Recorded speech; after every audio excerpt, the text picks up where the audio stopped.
Hello, everyone. I'm Jim Garrison. I want to welcome you to this session of Humanity Rising as we complete a 3-day program on enhancing our personal well-being. We also want to keep up with unfolding events as we start, so I'm going to take a moment to comment on how we need to be understanding what's going on with the almost frenetic pace of the Trump administration's attack on our civic institutions, which is something that I think everyone everywhere in the United States is getting increasingly preoccupied with, and no one quite understands what is actually going on. And I'd like to draw from an interview that just took place by Chris Como on News Nation with Stephen Bannon. Most of you will remember Stephen Bannon was the chief strategist for the Trump campaign back in 2016, someone who'd come out of Goldman Sachs, having served in the US Navy, was a very conservative oriented, politically savvy individual that aligned himself with Trump from the very beginning. And then over the last several years, you may remember he ended up in jail for a number of months because he refused a subpoena to testify in relationship to the January 6th insurrection. Has now pled guilty to some state charges arising from related matters and is now a podcaster. But if anyone understands the mind of Trump, if anyone has shaped the mind of Trump, it's Steve Bannon. And I'll put the link to the interview in the chat. I'll also be sending it out to a number of people because I think he's giving us an insight into what's happening in a very clear way. He makes two essential points that we in a democracy need to take very, very seriously. The first is that what is happening is the effectuation of what is called the unitary presidency, beginning with Dick Cheney in the aftermath of 9/11. There was the cultivation of a legal theory that the President of the United States, as commander in chief, as commander of the executive branch, as commander of the Justice Department, had essentially supreme power, like a monarch, and was not subject to the constitutional checks and balances. The first response to this theory was ridicule because no one thought that it amounted to much. But inexorably, over the last 25 years, this theoretical framework has taken hold in the Republican Party, in the MAGA movement, and very recently in the Supreme Court. You'll all recall that the Supreme Court last year, in a surprise decision, said that the President of the United States is not susceptible to any legal challenges and is in fact immune while he's in office for anything that he may or may not do that would be against the law or against the Constitution. That's the unitary theory of the presidency. And when you watch this interview by Steve Bannon, he makes clear that that is exactly what they're doing, and that the breakdown of the civic institutions, the challenge to judges, the violation of any kind of norms and procedures is specifically directed at establishing imperial power for the President of the United States. So we all need to just take this in. We all need to know that there's a theoretical framework, there's a strategic unfoldment of planning that's been very carefully orchestrated by the Project 2025 coming out of the Heritage Foundation, other right-wing think tanks, that now that the president has been elected, is unfolding like a sledgehammer against the republic.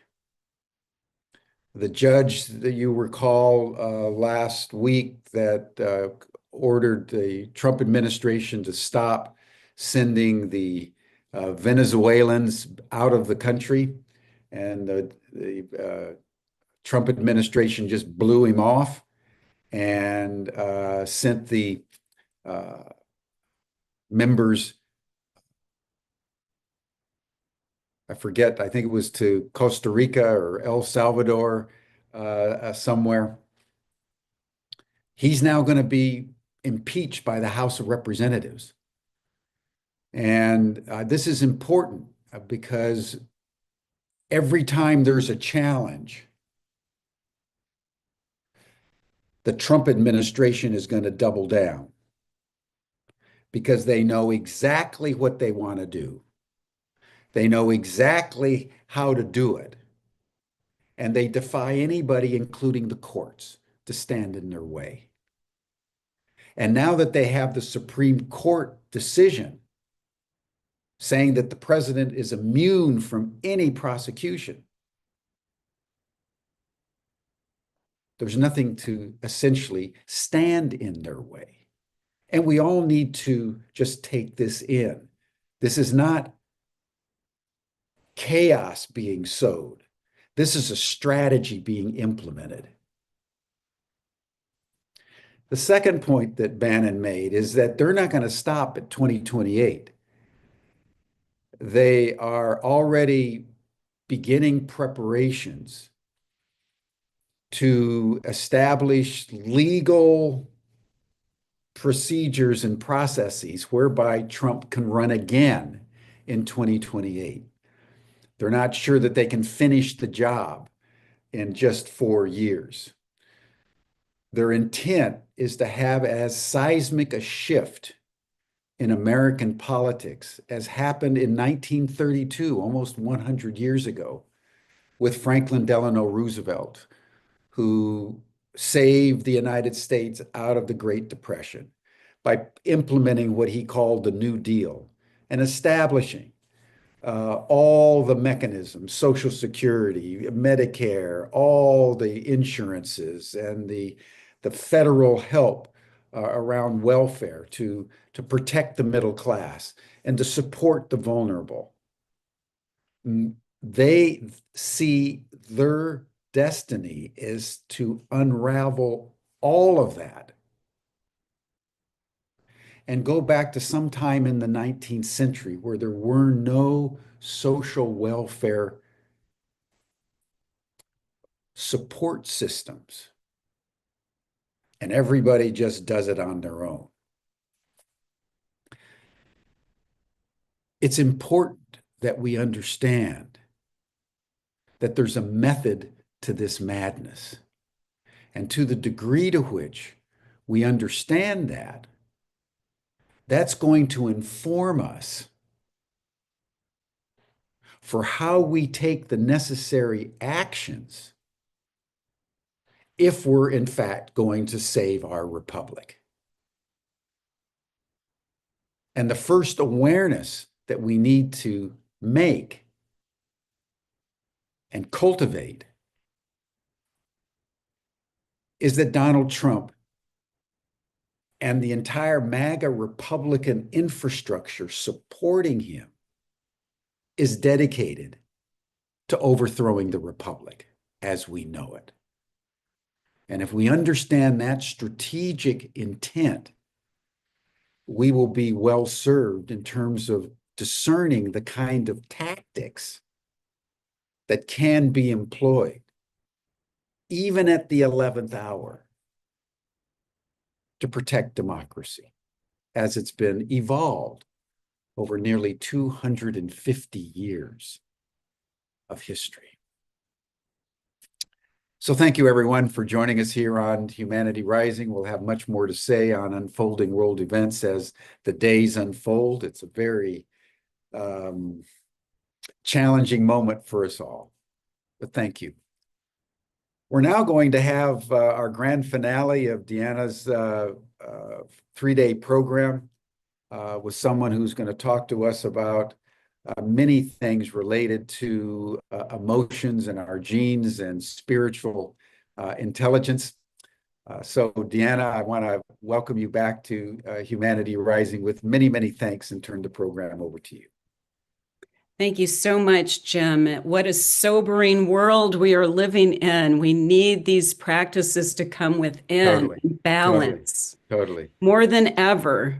And we're going to start out with a little breathing. We have such an amazing person today to share. I'm so excited to share Dawson Church with you, and I'm going to invite him in a few minutes. But let's come into coherence. Let's do some breathing together. Everyone knows that this is something that really calms our nervous system.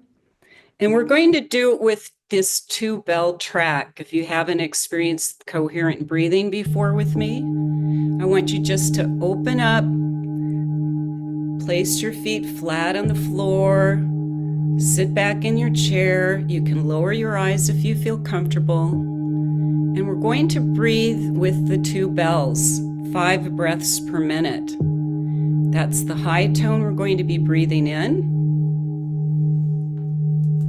That's the high tone we're going to be breathing in. And that's the low tone we're going to be breathing out. Together, breathing in through the nose gently, 3, 4. Breathing out through the nose gently. Breathing in as if you're sipping it evenly through a straw. And breathing out gently, letting go. Now, using your imagination, breathe in as if you're on a beach and a wave is washing up you. And as the wave washes down, you breathe out. Breathing in, the wave washes up. Breathing out, the wave washes down. Now imagine the wave inside of your body as you're breathing in, and feel peace enter as you breathe out. Let go of peace out into the world. Breathing in new energy inside of you with this wave, bringing peace, and then serving it out into the world. Breathing in, peaceful, serene. Breathing out, letting your heart field expand to others. Breathing in, gently, holding peace in your consciousness and sharing it. Let's do one circuit. Breathing in, focus on the top of the head. And breathing out, go all the way down through the balls of the feet. Breathing in, new energy into the crown. Breathing out all the way down the K1 point, bubbling spring. Breathing in, new energy. Breathing out, balls of the feet, letting go. The whole body is being bathed with this breath. Beautiful. Breathing out. heart as you open it further, bringing peace and serenity. And breathing out, letting go, opening up that field to others, love and compassion. Breathing in, the heart expands. Breathing out, you share your love and compassion with others. One more time, breathing into the heart and breathing out. Beautiful. Now, just let your breath go whichever direction it wants to.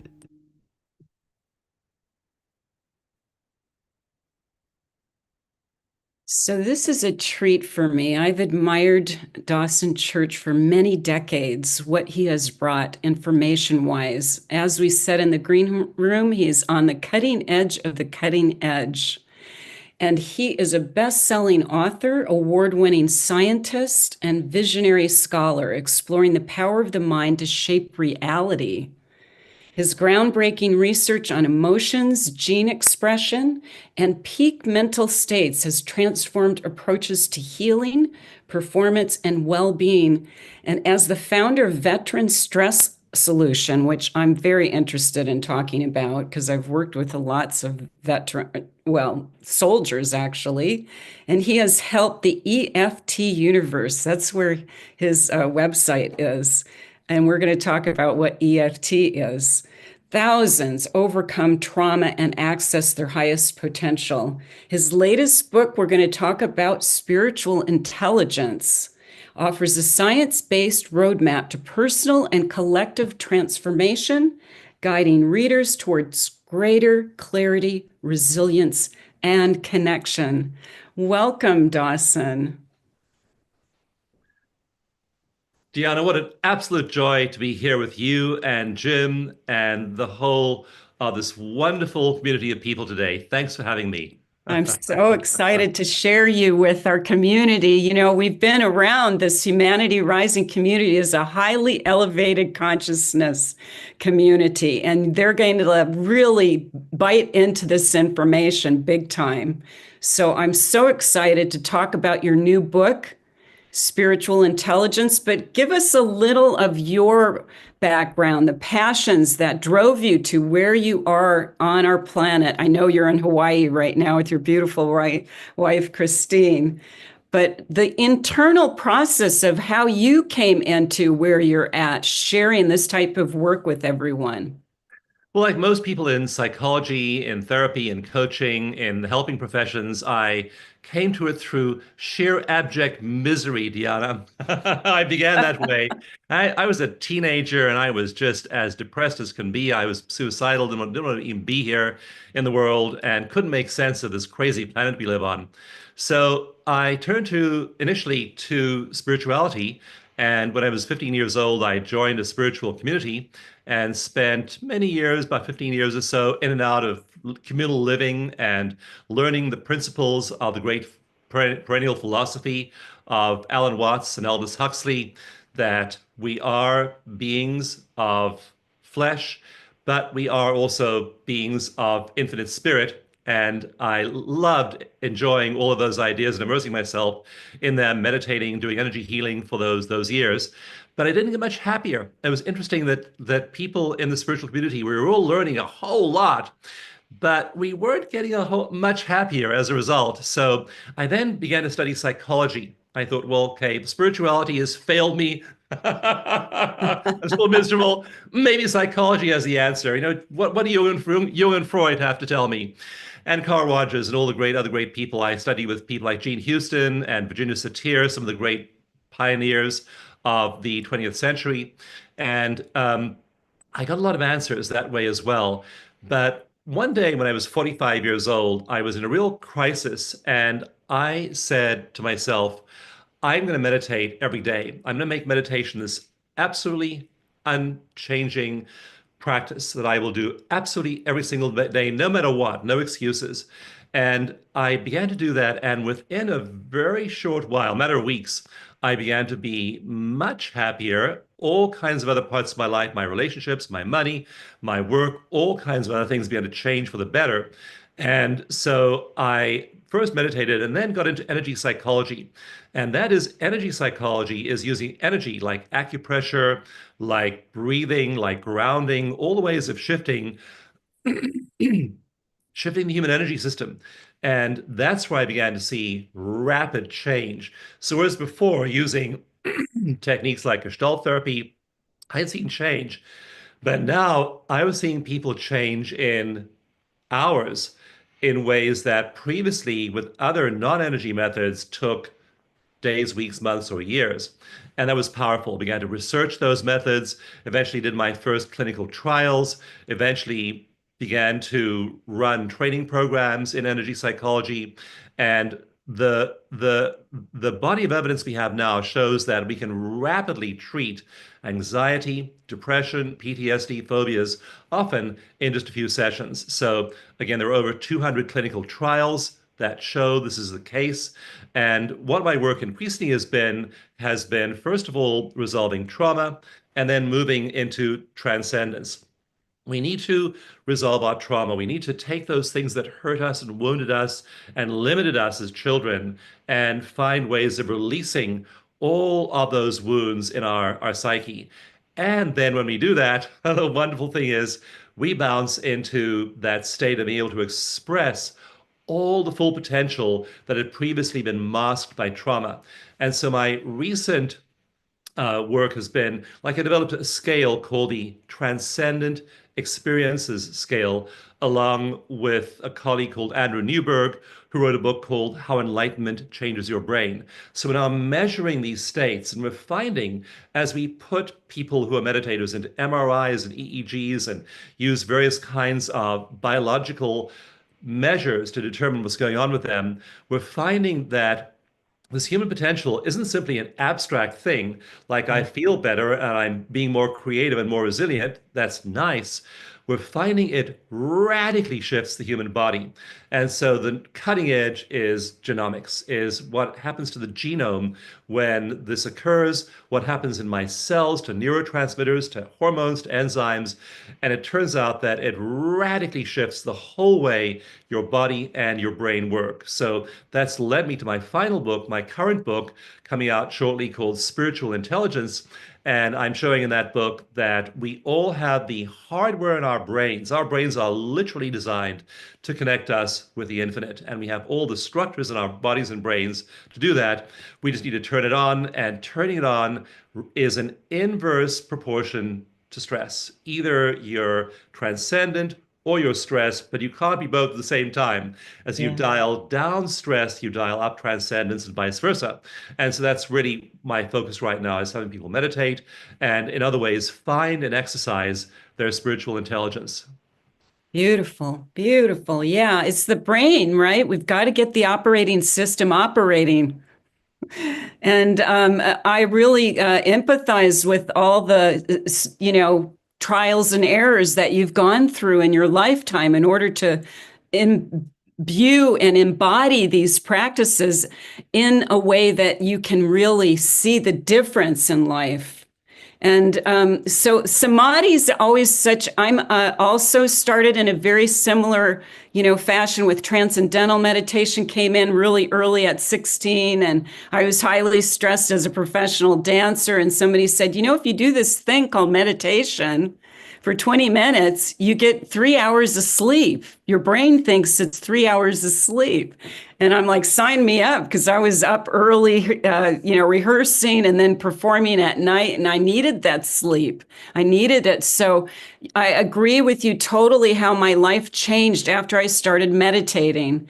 And tell us a little bit about the brain circuitry. I'm fascinated about what's going on in our brains when the trauma and the stress cycle is reduced and the transcendent cycle is elevated.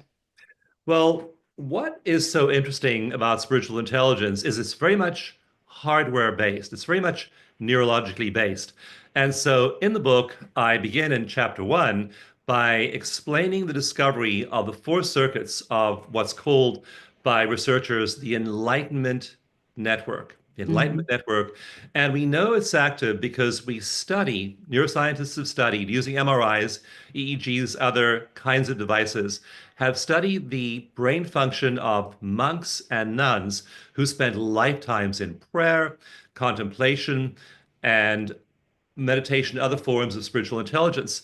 And what's so interesting is that these monks and nuns, some of them are Buddhists, some of them are Christians, some of them are Taoists, and it doesn't really matter what religion they're in. Devout people, people who make it their life's passion, their life's journey to develop their spiritual intelligence, doesn't care what God, matter what God they believe in, or whether they believe in no God whatsoever. They all are activating these four circuits, and we find these four circuits just pop on in all of these groups of adepts who really focused on this as their life's calling.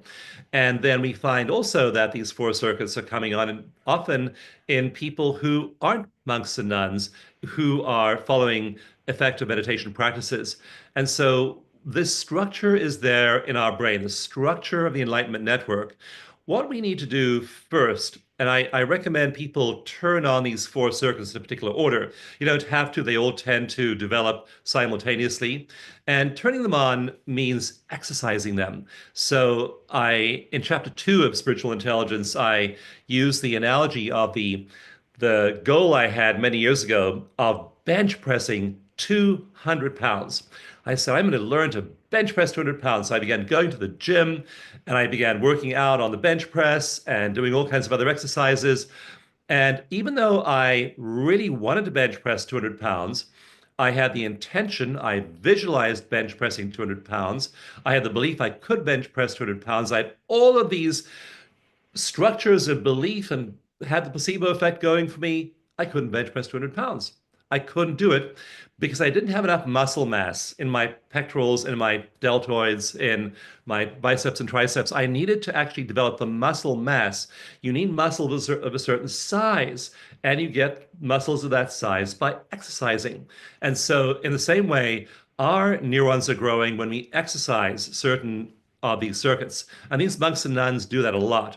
So the first circuit I really recommend people exercise is one that has to do with emotion regulation.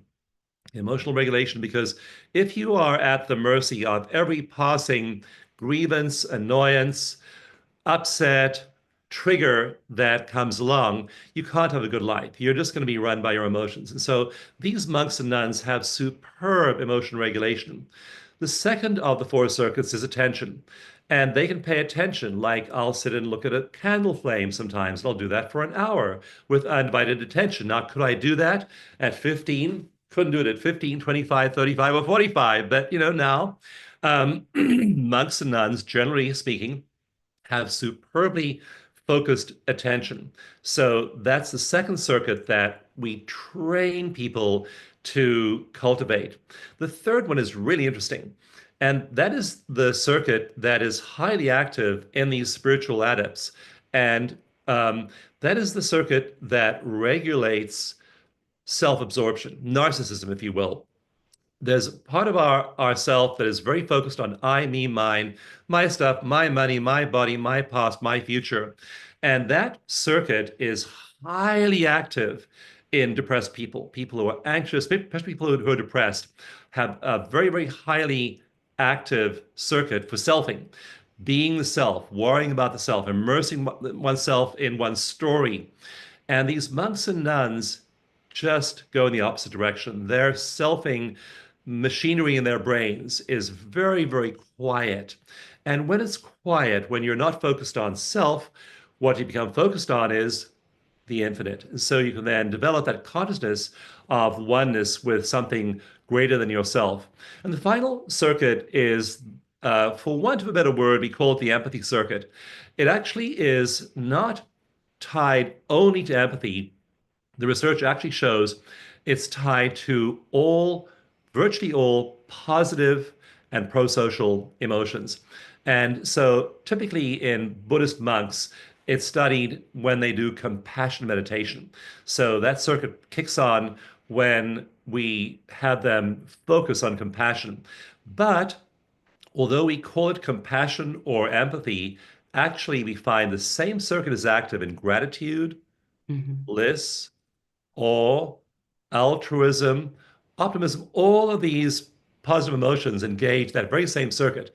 So for convenience in the book Spiritual Intelligence, I call it the empathy circuit, but it's actually this overwhelming positive emotion.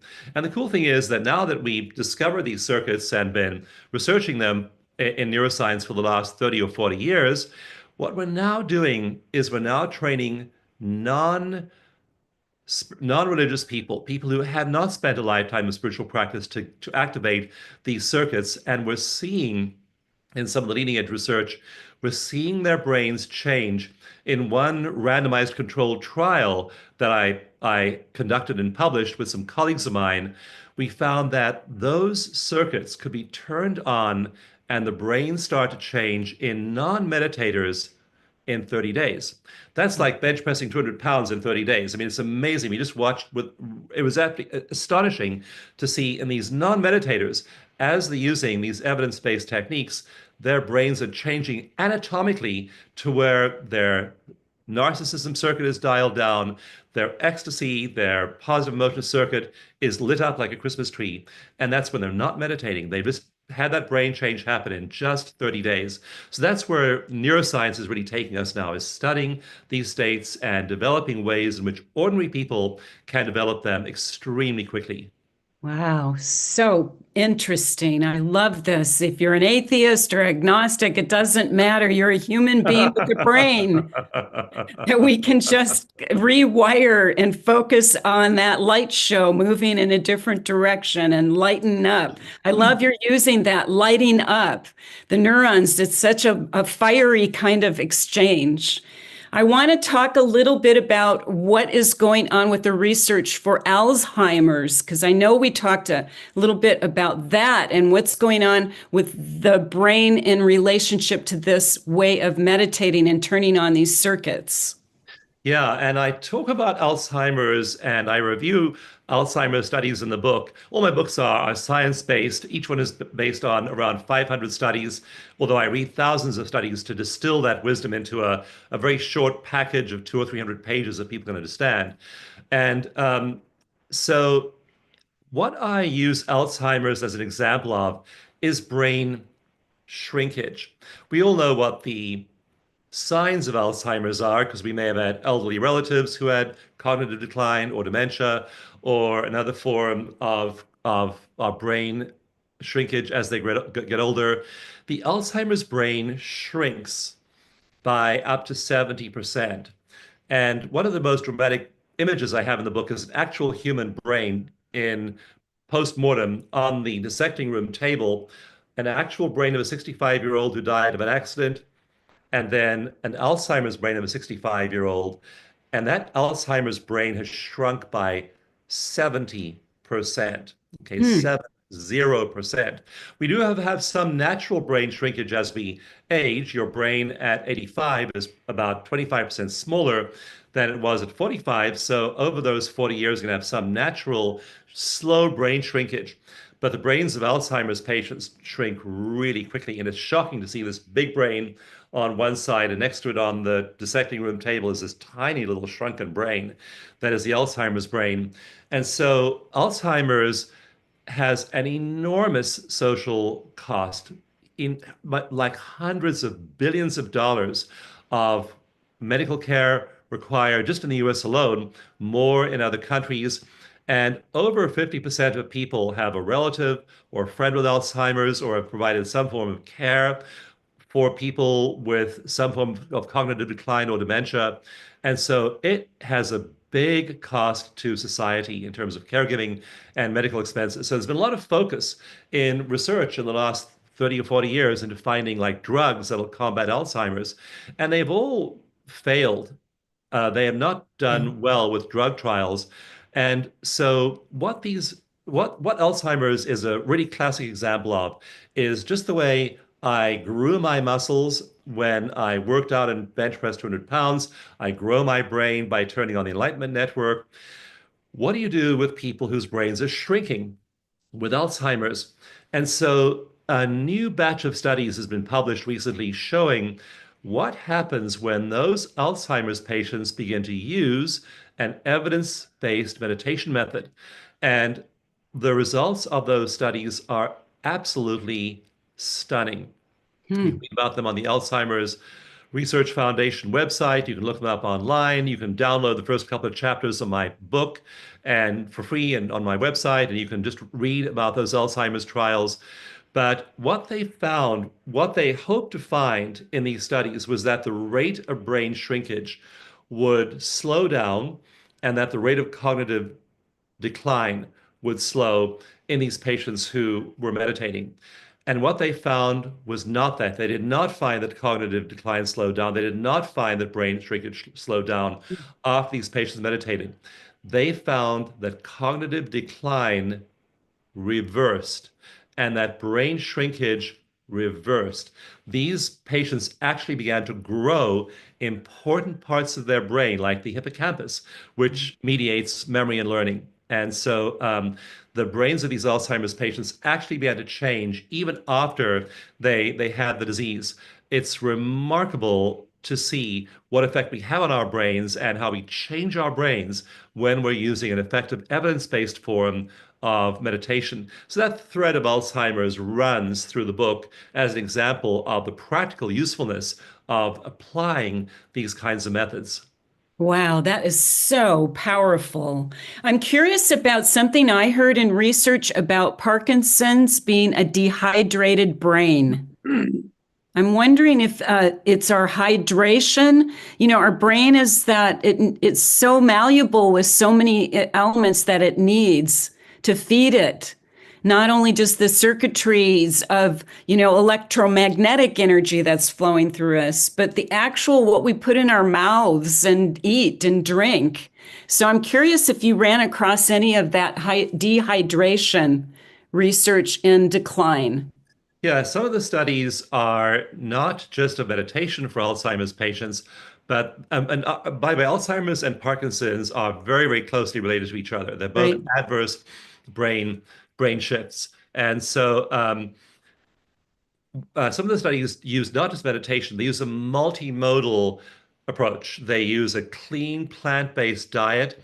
They include exercise, they include social connections, they include all of these things. And yeah, hydration is I mean, amazingly important. What happens when you sleep is, and this is a study published last year, and they actually did a video of this. It was a beautiful video to watch. And it showed the brain being flushed by cerebrospinal fluid during sleep. And it literally looks like a pressure washer. It starts at the back of the brain and the fluid just floods through the brain in pulses every second or so. It's pulsing through the brain. And that flood of fluid is clearing out all of the byproducts of brain metabolism, of neural metabolism for the day. When you sleep, that's one of the reasons why quality sleep is so important. That hydration is literally flushing out. It's like the janitor's coming in after a busy day at the office. Your brain's been working really hard, and there are all these papers scattered all over the place, and the whole place, there's just this huge, big explosion of creativity. And then the cleaning crew arrives at night, and they have their mops and they have their brushes, and they're swabbing down everything to clean it all up in preparation for the next day. That's what your brain is doing at night. And so that's one of the functions of hydration is to have plenty of fluid Right. for that kind of washing, power washing your brain is going through every night.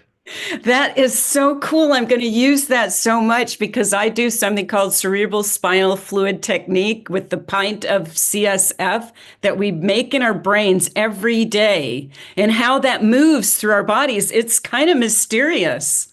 So this is such a like psychodynamic model for you to see the washing of the brain. You know, the cleaning crew comes in while we rest and digest our days.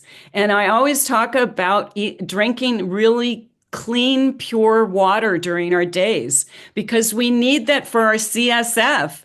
It's the highest vibratory molecule in our brain. So this is very exciting to me. I love this. Yeah, Thank you. in an earlier book I wrote, Mind to Matter, I looked at all the research on the link between thoughts and things. And one of the most amazing groups of studies was the research on water. And if you take water and you bless it, you hold it in your hands and you have positive intentions flowing to the water, the molecular structure of H2O actually changes. It actually literally changes the molecular structure. It's a remarkable reality that we're affecting not Right. just molecules inside our body by our thoughts, our intentions, our beliefs, our state, our spiritual state. We're literally affecting molecules like water outside of ourselves as well. Gorgeous. And water is that flow state that moves all through the universe and in us. And you know, Veda Austin's work with water, all of her research with water is just coming to so much movement in all of us. This is exciting. I'm really, what else is going on with this book? This book is extraordinary. The chapter 7, 20 times more meditator, massive global changes. What's that about? That's I want to wonderful. know. It's powerful. And so, what a lot of my books do at the end, actually, the last three books, all at the end, zoom out. A lot of the book is zoomed in on the individual. And so, a lot of this is about the individual experience of the meditator and of the person cultivating spiritual intelligence. In chapter 1, I talk about those four networks in the brain, those four circuits in that network. In chapter 2, I talk about how we build them or shrink them by what we do, what we choose. We are making choices every day that are either building our brains or shrinking them. Chapter 3 is the tipping point, and that is when we build them big enough to have these awakening experiences ourselves. In the fourth chapter, I share what those awakening experiences look like in people who are having them. So this person who's lost in bliss, the person meditating who's out there in what in Sanskrit is called samadhi, this elevated state of consciousness. What's that? What does that feel like in the body? We now have a really good idea from scientific studies of what that experience is like, which is a guide to you experiencing it. I mean, it turns out everybody has the ability to experience that. Then chapter 5 is called Enlightenment Without Spirituality. And there is this whole path to these enlightenment experiences without any kind of spiritual background or training whatsoever. And then in chapter 6, it's all about the brain and about the relationship of the brain to the universe and these advanced brain structures and how we're evolving really rapidly. And that's where I talk about that 20-fold increase in the number of meditators and just how this changes your brain, your body, and your life. But in 1980, roughly 1% of the US population, according to CDC numbers, was meditating. Now it's around 20%. 1% in 1980, now 45 years later, 20%, a 20-fold increase in people who are changing their brains, producing radical remodeling of their neural tissue.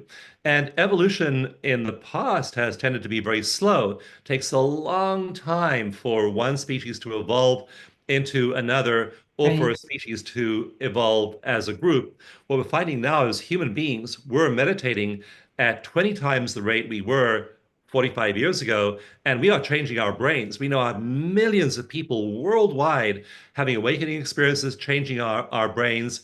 And so that's this enormous shift in the number of meditators, in consciousness, in the structure of the human brain. And the crowning study of that part of the book is I predicted 5 years ago in my previous book, I predicted that with a 20-fold increase of people meditating and these brain changes happening in the brains of individual meditators, that large-scale brain studies should start to pick up this phenomenon. And the first one was just published. It compared a group of people born in 1930 with a group of people born in 1970. And sure enough, this large group of people born in 1970, their brains had 15% more surface area than the group born in 1930, What was and that percentage? 15% more surface area and 7% more volume. especially in structures like the hippocampus, memory, learning, emotion regulation. We find that meditators grow the hippocampus in the brain. So we found changes in the exact structures that are associated with meditation. And that was a remarkable finding. So now we have, again, millions of people worldwide literally changing their brains to the point where studies are picking up this global brain change. The final chapter is how that changes society. And that's what's really remarkable is what will be happening over the next 10, 15, 20, 50, 70, 100 years from now. So that chapter isn't zoomed in on the individual. That final chapter zooms out to the global picture. And what we find when we zoom out, zoom way, way, way, way out, and look at historical data that covers, say, 1,000 years, because there are records of many things that we can look for and find in medieval records in Europe, in India, in China. And so we compare those things to today. Just for example, murder rates. Murder rates have been dropping steadily, dramatically over the last 1,000 years. We have records of violent deaths in homicides in England, in Germany, in France. We have those going back 1,000 years. We look at the data over 1,000 years, steadily declining. Wars between great powers over the last 1,000 years have steadily dropped and are less and less frequent, even despite World War I and World War II in the 20th century and all the wars happening now. The wars between great powers have been declining. All kinds of other measures of human well-being, especially those related to compassion, have actually been rising for the last 500 years. And there are a lot of metrics that are measured to arrive at these big picture statistics. So the big picture is that human brains actually have been evolving for hundreds of years. This is shown in various shifts in society over the last 500 years. And then in the last chapter, I make some fun predictions about what's likely to happen over the next 50 to 100 years as these trends continue and accelerate, driven by the brain change we're now picking up in these large scale studies. And even though we have all kinds of challenges now, I mean, obviously humankind is beset by threats to democracy, by climate change, by inequality of various kinds, gender inequality, various kinds of age inequality. There are many global challenges that we face as humankind. But if you look at the overall picture, we find that there are many, many trends moving us in the right direction despite those challenges. And if we play it right, I believe that we as a civilization are very likely to, with our bigger and more compassionate and more joyful brains, find solutions to these social problems, to these political problems. We have the capacity to do this now. And so the final chapter is looking at these big trends and a real call to action to apply our compassion, our love, our focus on a better lives for ourselves, lives for our children, and then turn those things into social action. Beautiful. We need that. We have 7 generations now living on the planet, right? And so it's so important to trickle down into what's going to happen to our brains as we expand and the full capacity. What is the brain's design? What is it capable of? This is so just exciting. The way that you speak, you should be speaking at the United Nations every day, to just expand the consciousness. One of the cool things too is how few people it takes to make social change. Like the work of a scholar called Mary Chenoweth at Harvard looked at what percentage of a population has to be engaged to produce social change. And she looked at things like the civil rights movement, the voting rights movement, and big social shifts that have happened, like the overthrow of the Marcos regime in the Philippines. And she looked at these are very detailed academic studies, and she finds that it only takes 3.5% of a population to be highly engaged to produce social change. In fact, she finds that when 3.5% of a population is engaged in nonviolent effective demand for social change, that shift in society has never failed to materialize. So it takes a fairly small number of people to produce that change. The other group of studies by the TM scholars finds it's an even smaller number. 1% of meditators Right. they find doing TM in a given area can produce things like they're associated with phenomena like declines in hospitalizations, declines in crime rates, declines in auto accidents, declines in industrial accidents, all kinds of metrics in society begin to change when, in their research, only 1% of a population is meditating. So now, with 20 times the number of people meditating as were meditating 45 years ago, we have this powerful group of people now who is committed to change. And I'm predicting that this is going to radically reshape society in a positive way in the coming decades. Wow, it is so true. Maharishi said if only 1% meditated, there would be no wars. That is really challenging, the statistics right now, but you are bringing that positive change. It is like a vibratory movement that's moving through our brains. Where is that receptive? We're like a receiver, like a radio receiver in our brains, and how we can get that frequency out to all. It's like the 100 monkey syndrome, just moving through and changing with that energy. Yes, Beautiful. yeah, absolutely. That hundred monkey syndrome, where if enough people are really shifting their consciousness, then the whole society shifts. And again, interestingly enough, the change begins in consciousness. We have a Mhm. consciousness that shifts. That consciousness leads to action. That action produces change. But it all begins up here. And some people, for example, are really worried by AI. And I have friends who are really involved in medical AI. And there is a whole potential of AI to challenge society in various ways. But what these models of the effects of AI and the influence of AI completely fail to pick up is consciousness. Yeah. What is the consciousness using the AI?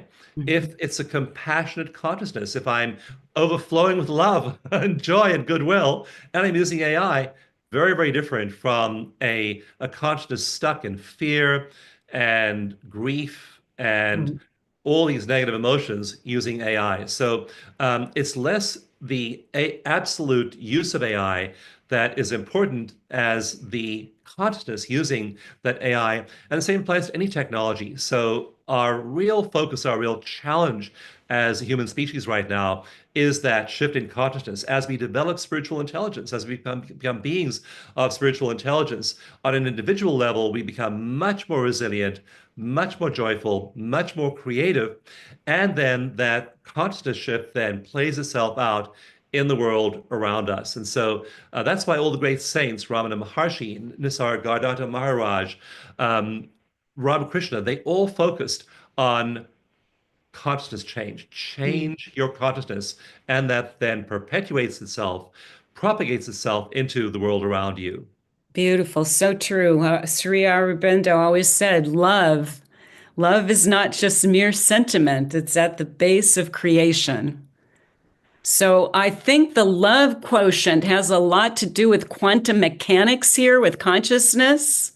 I'm hearing that when you talk about the way that you approach it with a positivity and how it expands in a different direction using AI with that quantum like intelligence, spiritual intelligence. We are spiritual beings living in a human body. So that's a fascinating. What do you think about dimensions right now and the interactions with different dimensions of consciousness that we are expanding into? It seems like everything is just moving so quickly. Almost our world is a surreal play, playing out the bad actors and the good actors, and it's such a surreal moment to be alive. Well, here's where we look at the experience of the people who have had these profound awakenings. And there are two in my book, Spiritual Intelligence, I'm focusing on two studies. One by Andrew Newberg, who wrote How Enlightenment Changes Your Brain, the other by Jeffrey Martin, who wrote the book The Finders. And they look at the experience of those people. What is the actual experience like of people who've had the awakening experience, the enlightenment experience? How does it change their lives? What are their lives like? What is it like inside their heads? And first of all, it's really nice inside their heads. I just cannot even begin to explain.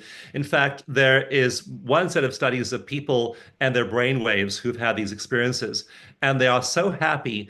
They're happy to a level you can't even imagine or explain to someone who hasn't had the experience. So that's one facet of this. They are happy. But in terms of dimensions, they have this experience and it changes them. It changes their brain really radically and quickly.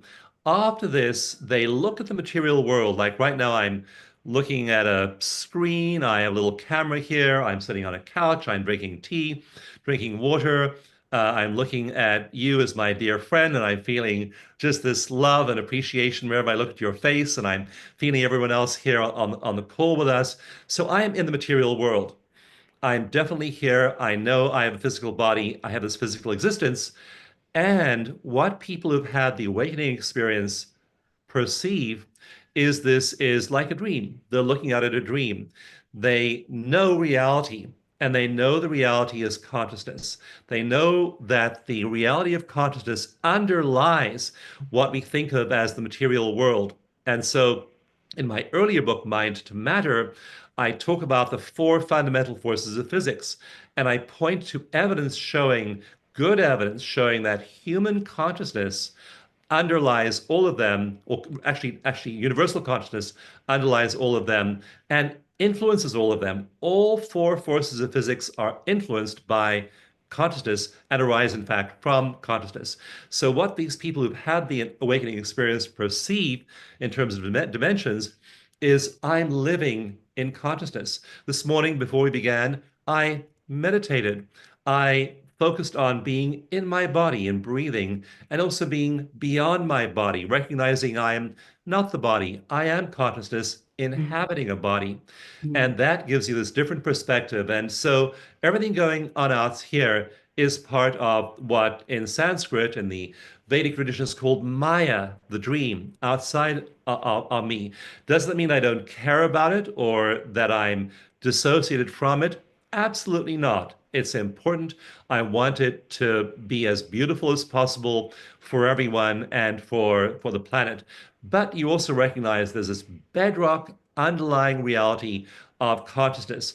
Once you have had that experience even one time, that consciousness is all there is, you know then that Maya, the world around us, the material world, is an extension of consciousness. And so where you go for change, where you go for upliftment, enlightenment, sustenance, nourishment, inspiration is pure consciousness. You then move into your everyday life, your body. You want your body to be healthy. You want the planet to be healthy. You want it to be a wonderful place for your children and grandchildren and great grandchildren. And so everything shifts when you have that experience of consciousness. And that's the dimension people then live from. And again, as you're doing that, you are shifting things in the material world. Like I started the veteran stress solution many, many years ago, and now we've been able to offer our stress reduction and PTSD training to over 20,000 veterans. I've been working with people in Ukraine. I'm doing social projects to get these stress reduction and PTSD treatments to people suffering in Ukraine. So that shift in consciousness often results in outer care for the body and care for the community, concrete action. Don't just sit around and complain about PTSD. Don't just sit around and compare and complain about the war that Russia started in Ukraine. Do something. Yeah, social, Monks and nuns moral. are very involved in social action as an Yeah, extension to that. It's not that you're sitting there happy in consciousness, letting the world burn around you. It's both and. absolutely. I thank you for mentioning your work with the veterans. This is very powerful to reverse the PTSD that they're suffering from and bringing hope. I hear hope in what you just said, that there's a way that we can navigate all this and challenges that we're facing just by embracing our true identity, which is consciousness. I So, was thinking that as Jim was talking about that Steve Bannon interview and the Trump administration, I remember when Trump was first elected, the first Trump administration, I was at a conference with Jack Canfield, a dear friend of mine, yeah, and Jack has been one of the predominant coaches in the world for decades now. He's the co-author of the Chicken Soup series. His wonderful book, The Success Principles, just celebrates his 25th anniversary. yeah. This week, actually, that book comes out, the 25th anniversary edition of the book.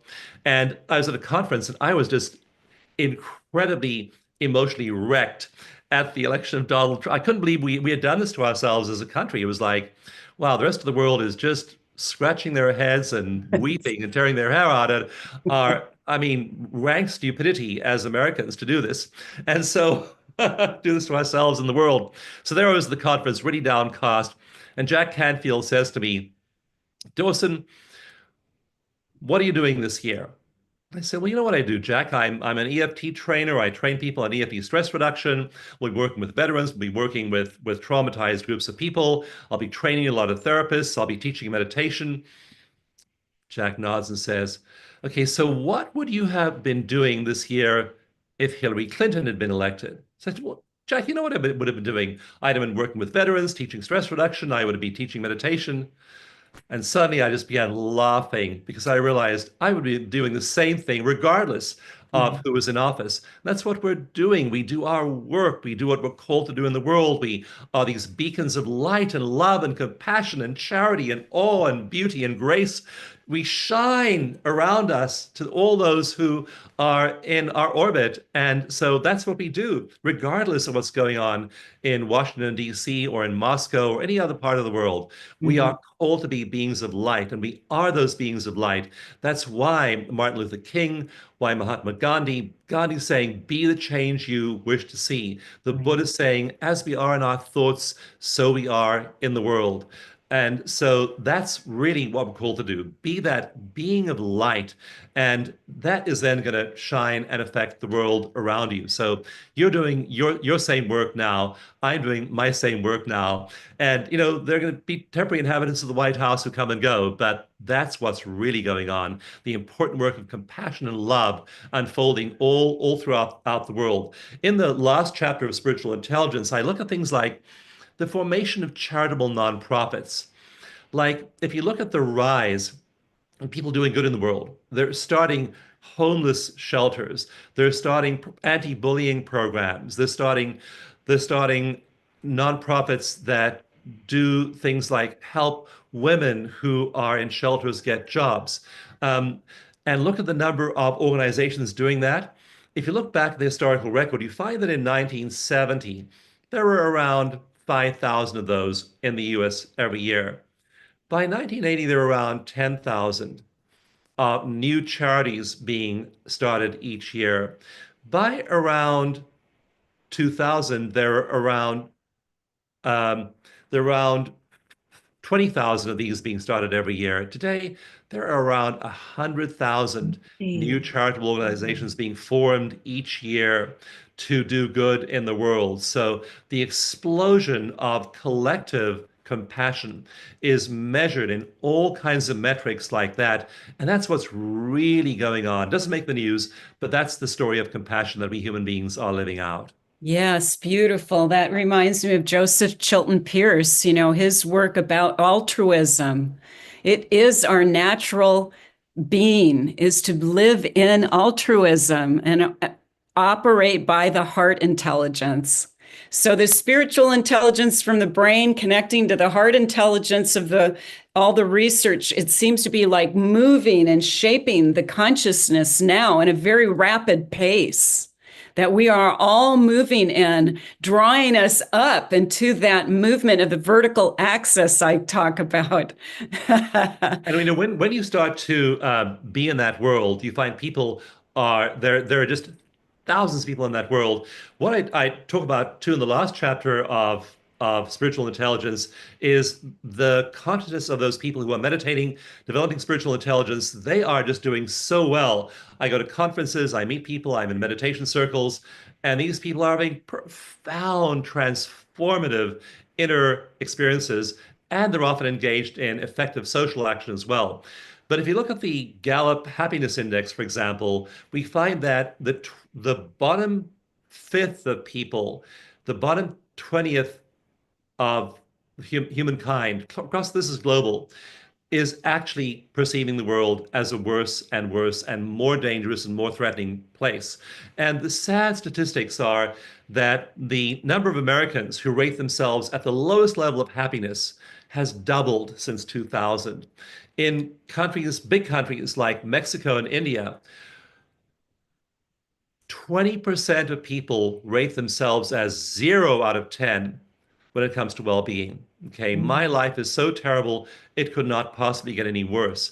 And so what we find at the bottom fifth of humankind, both in the developing countries and in developed ones, is that they're really in despair and Yeah. misery. And then this top fifth, the ones who are meditating, developing spiritual intelligence, they're just flying. They are resilient, they're creative, they are absolutely enjoying their lives. They're in these states of bliss and awe and gratitude and joy and compassion every day. So you want to put yourself in that group, put yourself personally in that group, rescue your consciousness from this drag of all the stuff that pulls you down. And then that's how you illuminate the people around you, inspire them. And then they are the ones who both are having a better internal experience and also making social change to make the world a better place for everyone. That is such a great term, rescue your consciousness. It's like rescuing the inner child, Yep. and elevating it up. Beautiful, beautifully said. I'm just so moved by all of the research and all of the shifts that we're capable of right now. And you embody that, Dawson, when I see you and that laughter. Everybody needs to laugh. Your body needs the laughter to elevate it. Start with that. That's laughter yoga. Ha ha ho ho ho. Let's clap our hands. Yeah, there's a lot to laugh about. I mean, that's another interesting statistic is that research shows that the average toddler laughs about 300 times a day, while the average adult laughs about 20 times a day. We shut down 95% of our laughter, of our joy between Yeah. toddlerhood and adulthood. And I just I just see people as they meditate, as they develop spiritual intelligence, they become so incredibly joyful and they're infectious. They walk into a room and suddenly everyone lights up. So they're laughing, they're full of awe, they're full of joy. They are these brilliant beings who are moving through the world. And when you start to be one of them, you find the world, the world is just full of them. So you're laughing with the children, you're laughing with other adults, you're seeing the world as a beautiful, precious place, and you're resonating. And again, another one of my books, I talk about resonance. At the end of spiritual intelligence, I talk about resonance in nature and send now we are resonant with each other and other people who are in the same vibrational space. And that increases the strength of that resonance. It draws more people in. And again, that's how these movements spread. The work of happiness researchers, too, is so interesting that happy people affect people around them. If you're a happy person, your neighbor, who may not even know, is 35% more likely to be happy. And her neighbor is 15% more likely to be happy, and her neighbor, you definitely don't know, is 6% more likely to be happy. Wow. So happy people are spreading 3 layers around them. Negative, depressed people do the same thing, but only 2 layers. That's how I know we're going to win. It's good at the it's like Las Vegas. Go with the happy. Go Throw with that that. dice. It's so important. Yeah. I mean, you need to just make a choice. Be the arbiter of your health and deal with the trauma, get in there and do some EFT. Talk about a little bit. I know, Gaylord, we have 5 minutes to just do a little EFT with everyone. Can you do that? Not in 5 minutes, but I certainly will recommend you do EFT. So the two techniques, I mean, there are many wonderful techniques that'll change your state, your mood, and people have mentioned heart math. I love heart math. They mentioned grounding. Grounding's fantastic. Anything vibrational like the work you do, Diana, is so powerful. And so there are lots of ways of doing this, but the two I teach personally are one is called eco meditation, an evidence-based meditation, which again shows that you can shift your brain function in 30 days. The other one is EFT tapping, and that's simply pressure on acupoints. And what we find is we work with stressed people, like those people in Ukraine. What I didn't know, for example, before I began to work with these school teachers in Ukraine, is that their big trigger is sirens. Yeah. They hear sirens, and they're hearing sirens all the time, regardless of whether the bombs fall or not, or whether the Right. artillery shells are falling. There are Yeah. sirens, Yeah. and they're triggered by these sirens. So what they're doing is they're doing EFT pressure tapping on acupuncture points, very, very simply tapping on these points on your body. And that shifts you out of the stress response extremely quickly. We do Mm. this with Rwanda Holocaust victims. We've done this with people in other conflict zones, school shootings. We had teams of volunteers working in the aftermath of school shootings, and there are now children and teachers and parents who are saying, I use tapping, and Yeah. that's how I got my life back after that school shooting. So it's powerful in communities. We've used it in other places like Haiti. It's remarkable in its ability to shift people's emotions. So you need meditation every morning to establish a baseline of well-being. And then you need a very quick technique like tapping, which takes 2 minutes to restore you to that baseline when you get disturbed during the day. So those are the two major things I teach. They're available free on my website. Just go there, download the tapping mini manual, download the free meditation, eco meditation tracks, use them. And again, that frames your day for well-being. It's also dramatically lowering your stress hormone cortisol. We have many studies showing your cortisol just plummets when you do this, and then all your cell regeneration hormones become much more abundant as your stress hormones go down. So you want to do these things for yourself every morning and then start your day with meditation. But then when you get upset by whatever happens during the day, you tap and restore yourself to that homeostatic well-being Right. baseline you began the day with after your meditation period. Beautiful. Yeah. Janice wants you to do 2 minutes of tapping. Maybe in the after chat, we can do a little tapping together. But thank you for that explanation and also the daily practice. Practice, practice, practice gets you to Carnegie Hall. You got to do the practice. So it's been a delight. You're a master. I want you to know how much we appreciate all that you've done, Dawson, in your career, bringing this kind of information. It's no, woo-woo science. It's real deal. It's how we change our world. And that is so important in a very challenging time for everyone. So I bow down to you and honor you for all that you have done research wise and bringing us all of this information. I can't wait to read the rest of Spiritual Intelligence. I've only read the first 4 chapters you gave me. So I'm really Yeah. excited. I read it twice because it's that compelling. Everyone, get this book. It's really cutting edge. Like Jim said, you are on the cutting edge of the cutting edge. Yeah, I love Jean Houston's, and she wrote the foreword for the book, and she talks about her earlier books, The Possible Human, Jump Time, and she discusses spiritual intelligence in the context of the Possible Human, her 1980s best-selling book on human potential, but then also her 2000s book called Jump Time about societies making these giant leaps Yeah. into a new renaissance. And so she really feels that those spiritual intelligences are our pathway to those kinds of shifts, both personally and societally. Fantastic. Yes, Jean Houston, what a treasure. So I want to bring Jim back in and we'll kind of wrap things up, get some movement with what your feelings are from listening to this brilliant man. Jim, Thank you, hopefully Dawson. Diana and I made you more happy than Steve Bannon made you.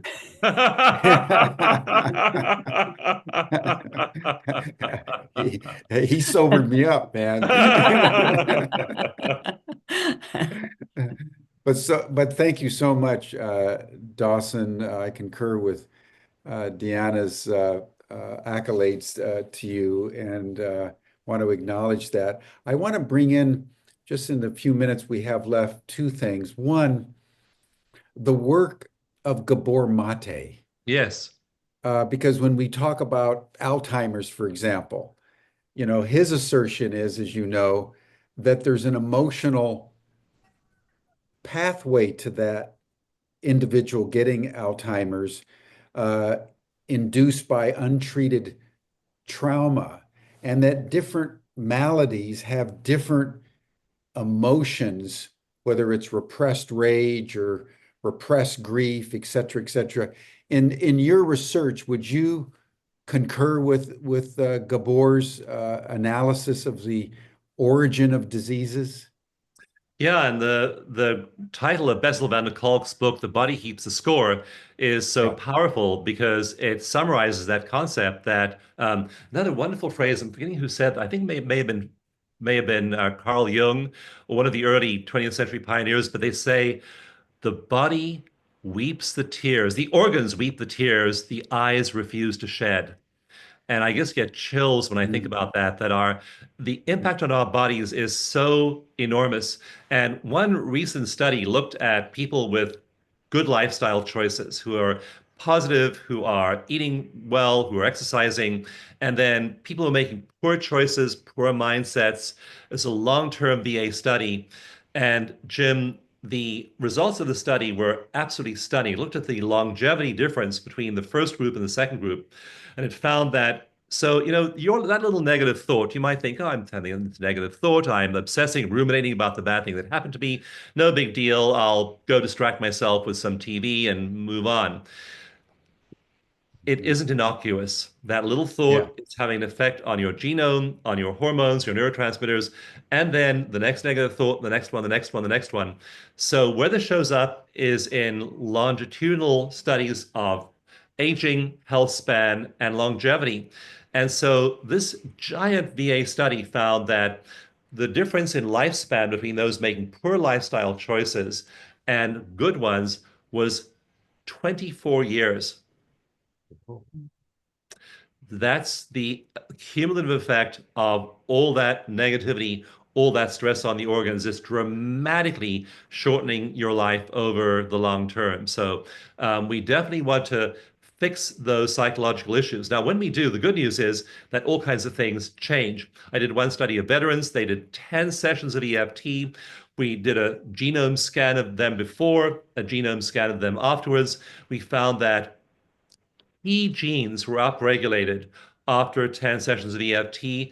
Inflammation was downregulated. Immunity was upregulated. So all of these things are affecting us down to the level of the genome. Our psychology becomes our physiology after a while. And so you go make those positive psychological changes, start meditating, start tapping, start generally lifting your mood, and your body is going to so thank you. You'll have a much longer lifespan in all probability and a longer health span. So the two are intimately linked. Again, your psychology becomes your physiology. Mm, thank you. Thank you.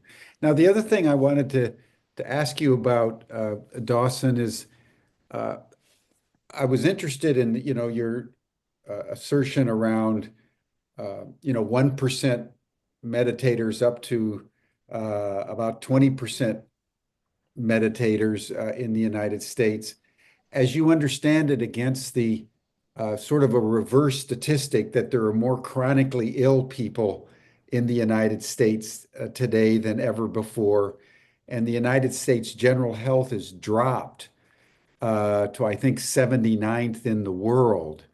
Wow. And in the latest happiness index, the United States is, I think, number 24 in the world.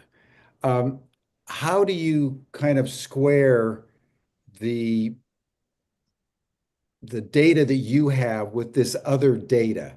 Is it mutually contradictory? How does that, how, in your mind, how does all that fit together? Yeah, so I really had to answer that question in the last chapter of Spiritual Intelligence, and that's where I turned to the data in a group of studies, and they looked at these polarities of people. Again, as I mentioned earlier, the number of people classifying themselves in the lowest category of happiness in the U.S. doubled in the last 25 years. And again, in these other countries, some big countries, there people are huge numbers of people are at the very lowest rung on the happiness scale.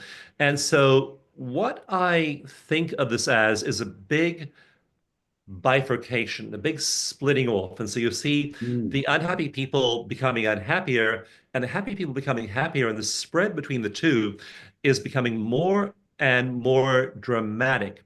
And I don't quite know, Jim, how this plays out in time. Now, again, unhappiness, and misery, depression, mood disturbances, they are going to shorten the lives of those people. So those people who are electing themselves into the unhappy, and again, both of these live in the same world, same facts, same environment, same planet, and yet some of them are happy and getting happier, others are unhappy and getting unhappier. Obviously, those people getting unhappier are producing worse health and longevity outcomes for themselves. So that's one of the unfortunate things that's going to happen is these people are going to be sick and dying that are going down that unhappy path. And so how this changes society is definitely the people who are getting happier, they're going to live. Again, that 24-year disparity between the two groups is stark.